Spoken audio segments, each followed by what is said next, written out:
Hi guys, welcome to JD's Kitchen and thank you guys for stopping by. If it's your first time here, you are welcome to the channel. Please do well to subscribe before leaving and I promise you're going to like it here.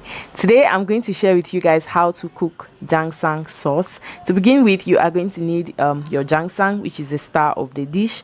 You're going to need tomatoes. I recommend half ripe tomatoes. You're going to need your fish or any other protein of your choice. You're going to need onions. You're going to need white pepper and pepper, garlic and ginger, salt and seasoning, chopped green spices, curry powder, which is very optional, and then your oil.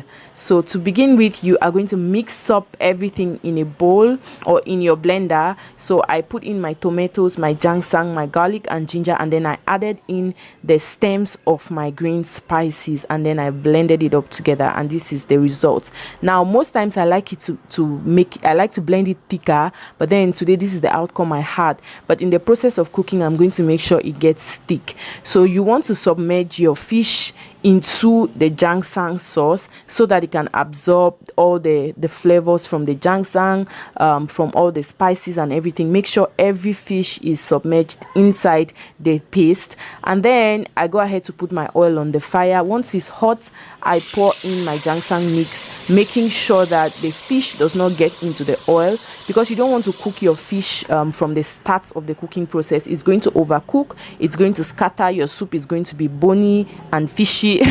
It's going to just be a mess. So you don't want to start by putting in your fish. I go ahead to put in some salt and some seasoning cubes, and then I add in a little bit of curry powder. I say again that this is optional. If you do not like curry powder in your Njangsang, then you don't have to put this.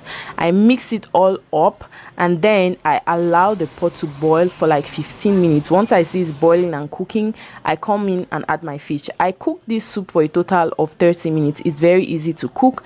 I added in my fish, and when you add in your fish, you want to be careful. If you're using a spoon, I recommend you use a wooden spoon. But then this was the last time I mixed. Once the fish started cooking, I knew it was getting softer, so using a spoon was going to be risky.